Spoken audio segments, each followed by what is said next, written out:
So I thought it would be a good time to do a recap on my 2,000 kilometer hand cycle journey and let you know how it ended, all the highs and lows, and how it's setting the stage for my next adventure.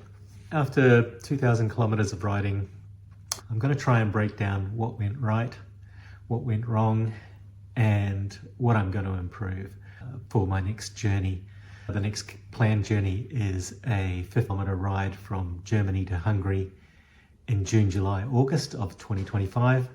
I may do another trip in between now and then if I'm able to create some time for it. So here's the recap. The journey started in mid-October as a result of making a decision while I was traveling earlier this year to get in and do a ride straight away as soon as I got back to Australia. I joined the Oceans to Outback program, which is a charity fundraiser for the Royal Flying Doctor Service. It was a last-minute decision, but it was an extremely good decision. I think it actually enhanced the journey in ways I probably couldn't have predicted. In terms of the journey, I want you to imagine what it feels like to push yourself to the limits. In the beginning, I figured 2,000, 2,500 kilometers. It's not a huge journey given that I've ridden around Australia a couple of times, but I haven't done a big journey for a while. If you're contemplating a big journey or thinking about doing something like this, I want you to think about when you do something big like 2,000 kilometers, 2 months on the road by yourself, there are a lot of vulnerabilities that you have to overcome, and you need to think about those things. As I'm talking about what I've done, I want you to think about the kind of journey you could take if you wanted to, or even if you wanted to start hand cycling, or doing something epic in your life that's going to make a big difference to how you approach the rest of your life. So I'm going to share some of the highs and lows, some of the great moments, some of the not so great moments, and the learning lessons I've got from them. I'll reveal some of the gear that made a huge difference and some of the gear that failed, that needs to be replaced or upgraded. I'm going to open up about how this experience has, at 57, made me feel more enthusiastic about doing adventures in the future. By the end of this journey today, I'm hoping that you will be inspired. At the end of this talk today, I'm hoping that you will understand what it takes to conquer a long distance journey or a really big dream. And maybe you'll feel inspired to chase your dreams. So why am I saying this journey was a ride of a lifetime, given that I've already rode around Australia twice? Well, here's what I think. A few years ago, I had a shoulder operation. My right shoulder was damaged, and when they went in to repair it, they found a lot more damage than they were expecting. And I'm guessing after 20-something years of being in a wheelchair, my shoulders were wearing out. Before I had the operation, I was riding up to 500 kilometers a week around Perth and really having a good time riding my hand cycle in spite of a bit of pain. The operation was supposed to be over and recovered from in about 6 weeks. However, 18 months later, I was still in pain in my shoulder, and I'd spent the majority of the previous year and a half basically incapacitated, eating badly, drinking badly, not exercising, and kind of got the feeling that I was never going to be able to ride again. I don't know if you have ever had that feeling like something that was really important to you is now kind of outside your reach again. I just wasn't thinking that I'd ever get back on my bike. Now we fast forward a few years and the shoulder did kind of come right. It's about 90%. And I have made some big lifestyle changes in the way I treat my body and what I put in it and how I move forward. And as a result of that, I've had an amazing new vigor for life. This is the thing that's inspired me to get back on my bike. And I'm really glad I did, because riding my bike gives me a lot of internal happiness. It doesn't just make me strong, fit and healthy, but it actually clears the mind and allows me to think about things that are important to me and things that I want to do. Just getting in and doing this journey was a big, important step in the right direction for the future of my hand cycling, my health, and my general life journey. If you can relate to something like that, you want to make a change or do something really great or epic, I think this is a good blueprint for doing something like that. Some people might know that I've actually embarked on an e-commerce adventure as well in my life. You may be wondering how this all fits in with it, but it actually does.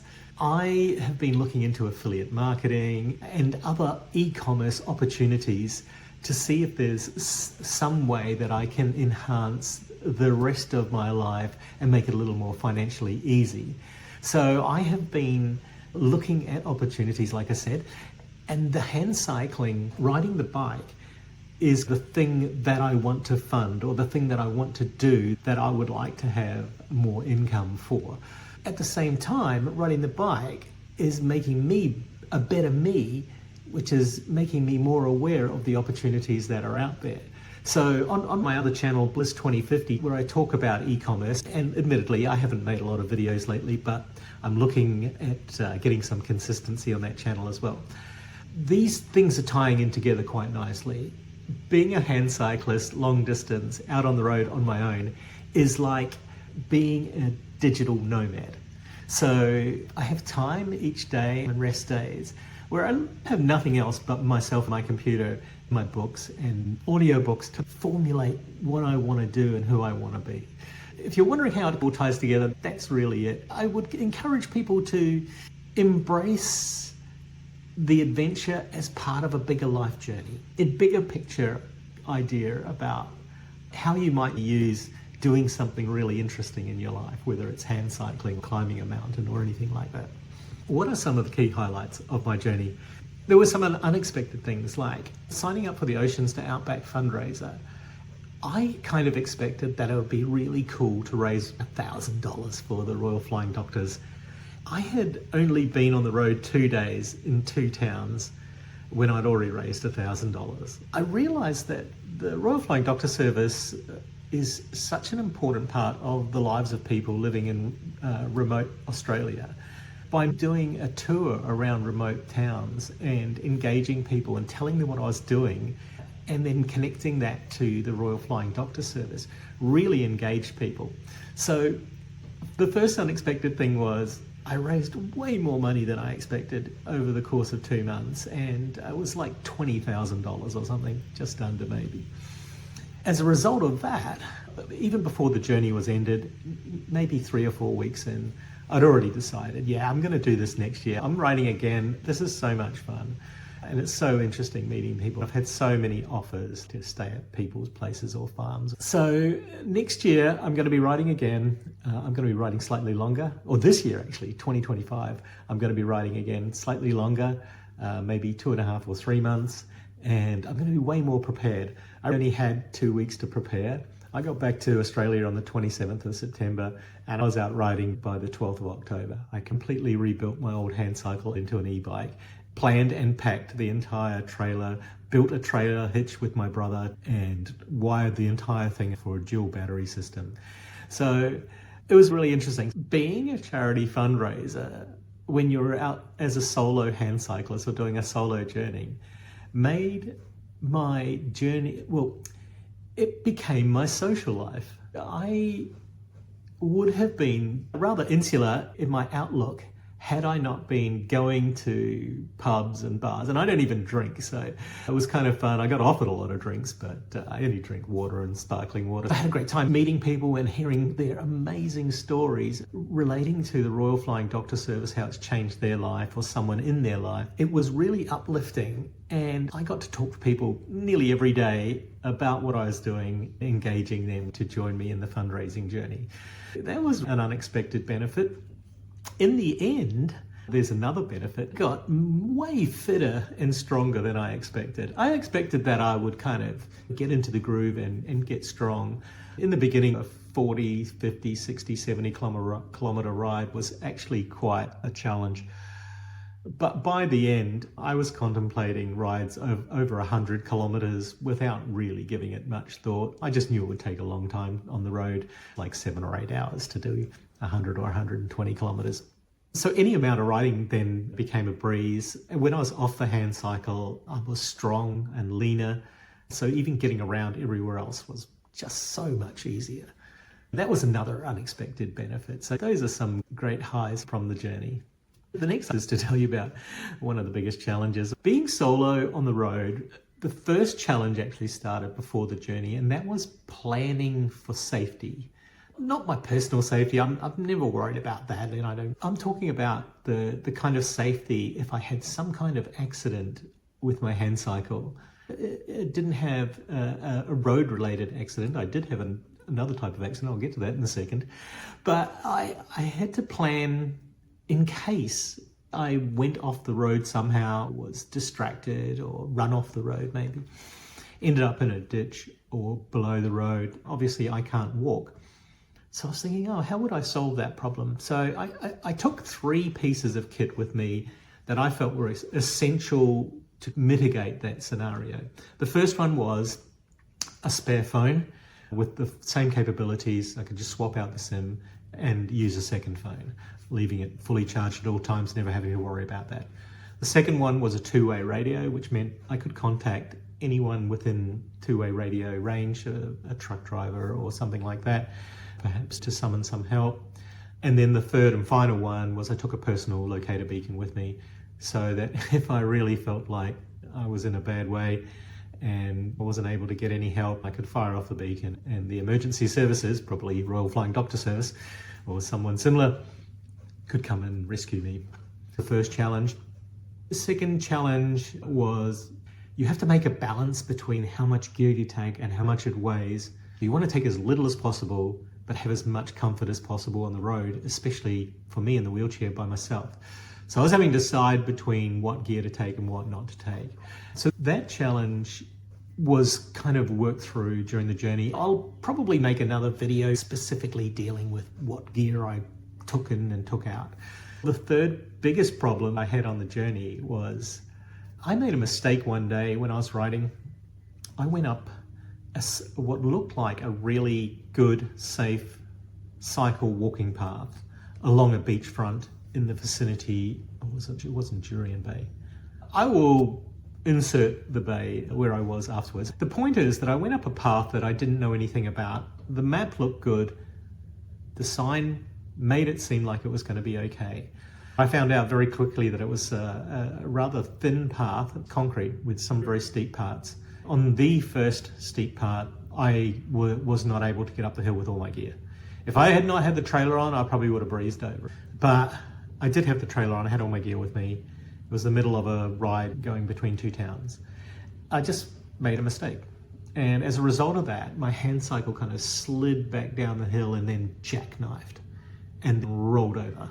I was off it by then, but I'm halfway up a steep slope on a bike path, which is not wide enough for me to turn my bike around.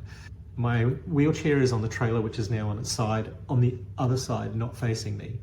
And I had to solve a big problem. And I was able to solve it, luckily with the help of someone who came along. I was able to pull the whole thing to pieces, get the trailer down to the flatbed at the bottom of the hill, get back in my wheelchair. The lady helped me with the trailer and the bike. I put it all back together and carried on my way after checking that everything was still in good condition. Yeah, so apart from a bruised ego and some scratches on the bike, I hadn't done any major damage, but I had learned a very valuable lesson. When you're on your own, even cycling or doing some other epic adventure, consider very carefully the choices you make regarding where you're going to go. I could have just stayed on the road and never had this story to talk about, but I didn't. I made that decision and spent 3 hours of my life in a learning scenario. But like everything, we improvise, we adapt, we overcome. There were other small damages as well. At one point in my life, my bike computer disconnected and disengaged, and I had to go online to find out what the fault was and resolve that. You freak out a little bit if you're 20 kilometers out of town, stop to take a break or take some photos, and then your bike won't start again when you're about to leave and you've got 130 kilos of trailer on board. I had another one of those actually when I was in Geraldton. I did some repairs in Geraldton, put some new tires on and stuff. At some point during that repair phase, I must have accidentally snipped the wire that goes from the bike computer to the wheel at the front, measures the speed of the bike. The bike computer for the e-bike will not function unless it knows the wheel is turning. It will let you start, give you 30 seconds, and then I'd repaired a brake cable and I cut the zip ties that were holding that brake cable, and one of those must have been near the same cable for the bike computer, and I must have just snipped that wire at the same time because it was a clean cut. So on the side of the road, still in the Handcycle, I had to do a wiring repair that, if I failed, would have meant the end of the journey. So that was in Geraldton, about 1,000 kilometers into the journey. That could have been devastating as well.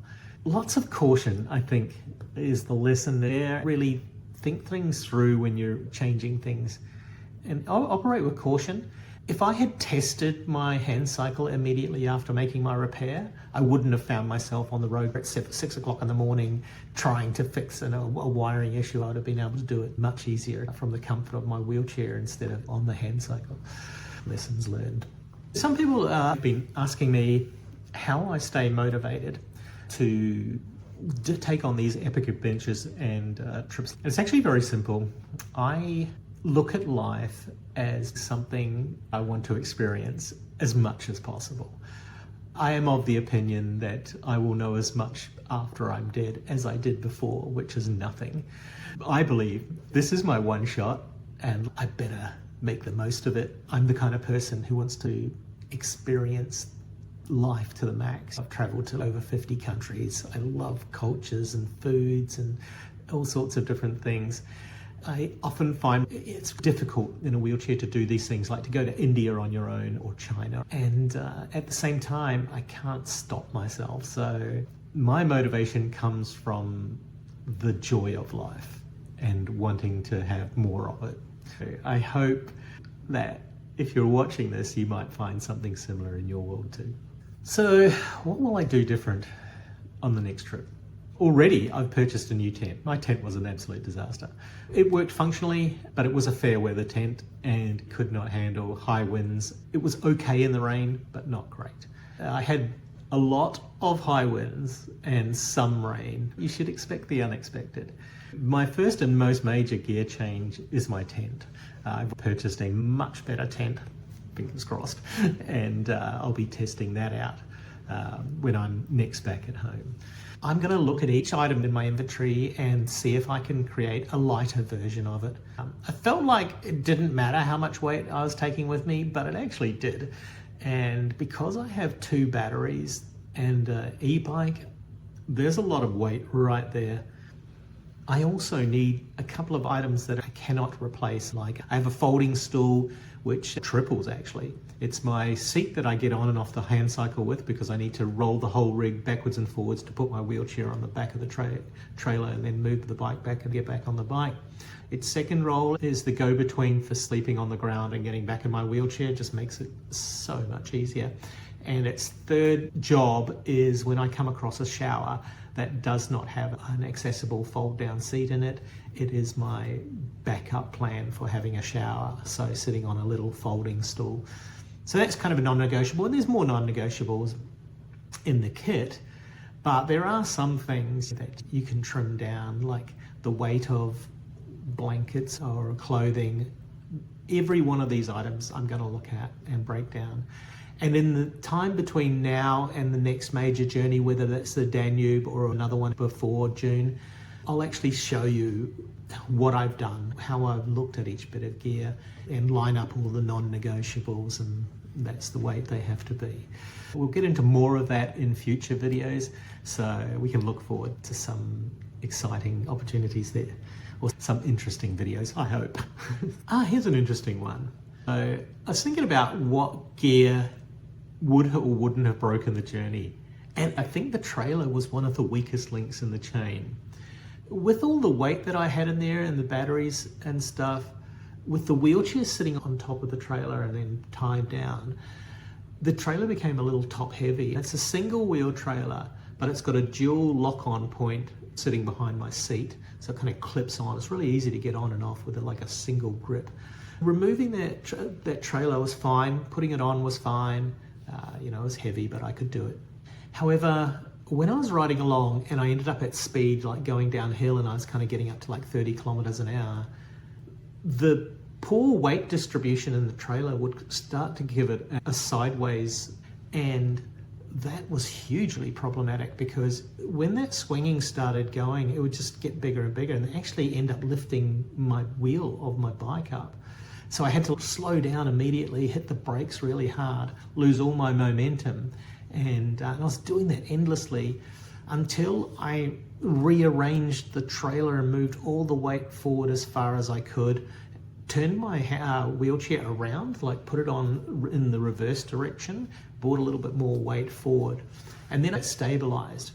But in the meantime, I had like a month of trauma, like every day trying to repack it differently, trying to work out what the problem was. And I feel like in future journeys, I might move to a dual wheel trailer that has that inbuilt stability. I know it's another tire on the road, so it's another potential for repair or damage, but I think I might get a bit of a win in terms of stability. I don't have to constantly be looking behind at my trailer to see if it's swinging. Having said that, the last week of the journey, I wasn't doing that. I actually finally worked it out. My other Handcycle in Germany has the same trailer, but it doesn't seem to have the same problem.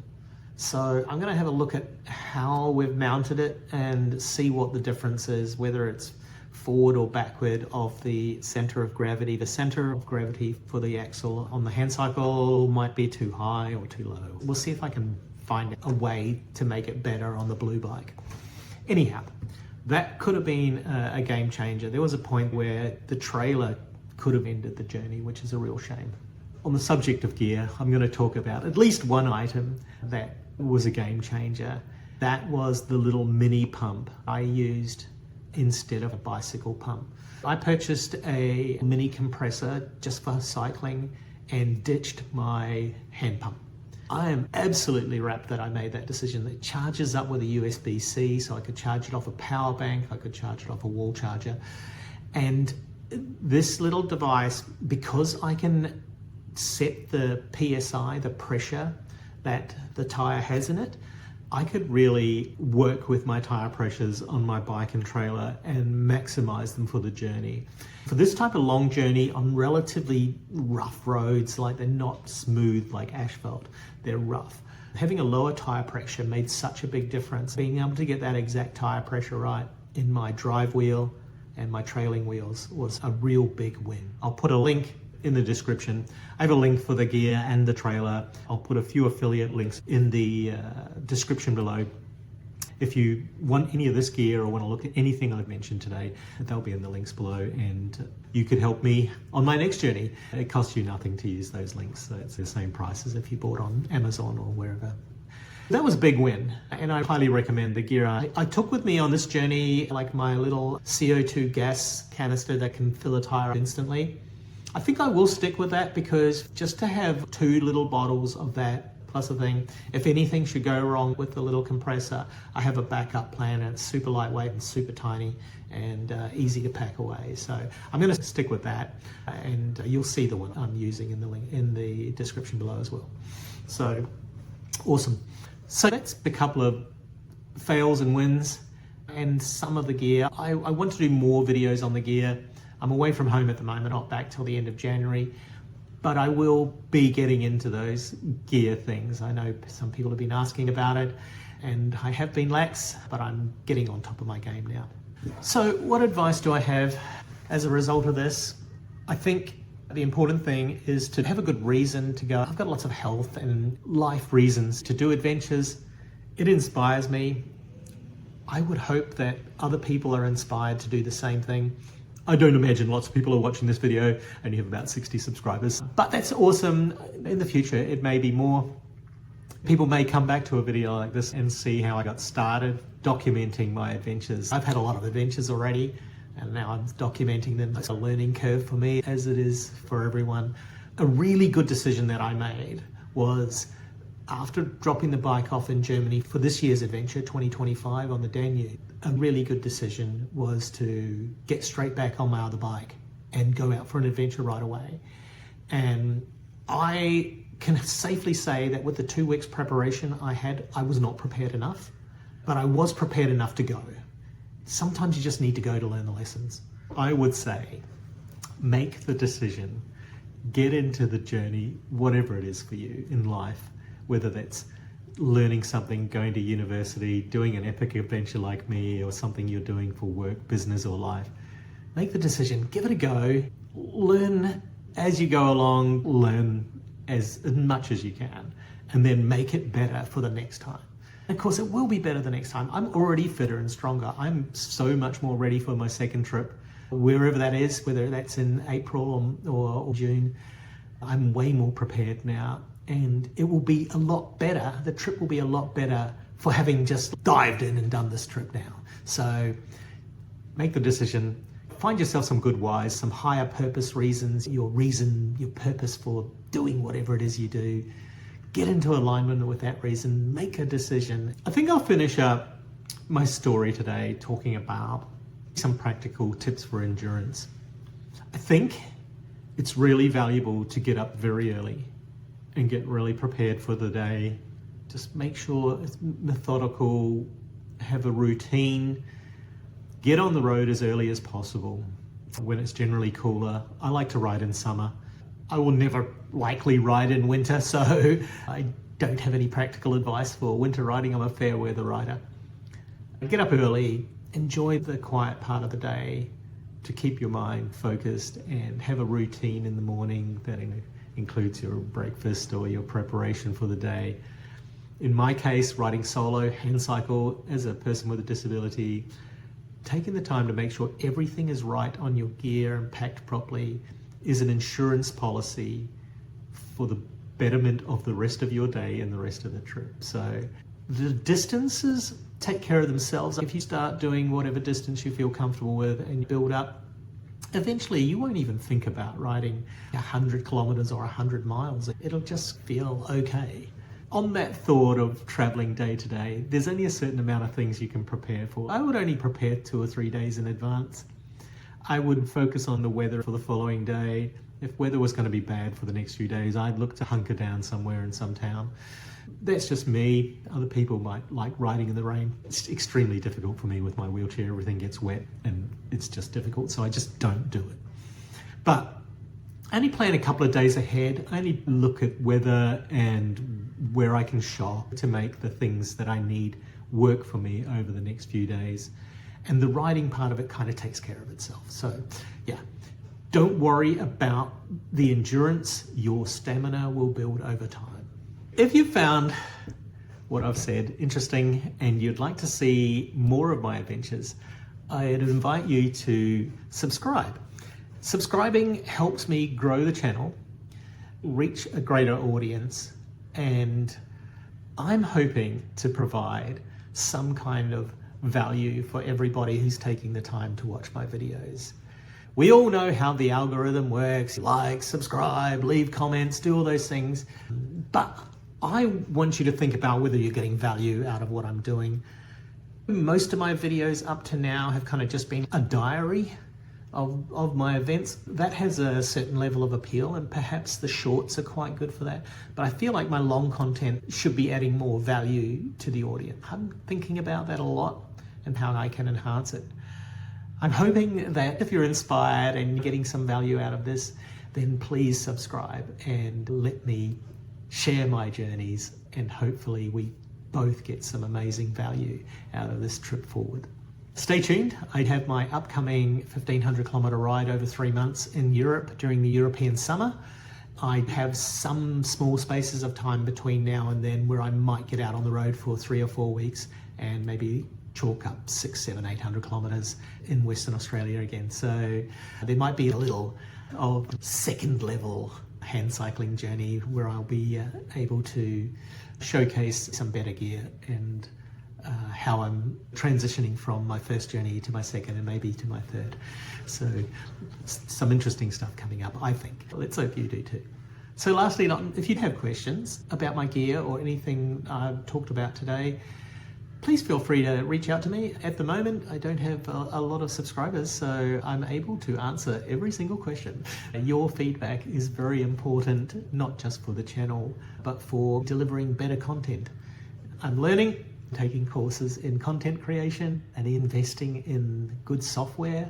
I'm sticking with my iPhone 13, which is doing the job great so far. We will develop as it goes along, and hopefully I'll get better at this and deliver even more value to you. So yes, please ask questions. Thank you. And in addition to asking questions, share your dream. What is your dream that maybe you can model something on how I'm fulfilling my dreams? Tell me about your dreams and where you'd like to go with your epic adventure or life journey. So I think that'd be really cool too. So please share those as well, and we'll journey together. So I'll wrap it up today now and just say thank you very much for listening to me. I look forward to sharing much more content with you in the future. Oh, you know what? I forgot to tell you why I ended my journey 2 days early. So a few weeks ago now, I got to a point where I was about 150 kilometers from home, and the weather decided to really play hardball. My tent was in bad shape. I had duct tape patches all over the inside of it where it had rubbed raw from the extreme wind. And so I was getting 2 weather conditions in one day, and it was going to continue for the next 4 or 5 days. That was extreme heat around 43 degrees Celsius, which is like 110 or something. It's really hot. And every day it was raining as well. So it was extremely humid, extremely hot, and extremely wet. And it was making it really difficult to plan to ride. And so with just 2 rides to go, I felt, you know what, I'm not on this journey for torture, I'm on this journey for discovery. So I called my brother and said, hey, jump in the ute, bro, come and get me. This journey's over for the moment, but the greater journey is not over. I will be thinking about how I can overcome a problem like that when I go on a much longer journey. In 2027, I'm planning to ride around Australia again when I turn 60. I will not have that security blanket. So it'll be something that I need to plan for. So on that final note of revelation as to why my journey ended abruptly, I thank you all for taking the time to listen to me and to watch this video.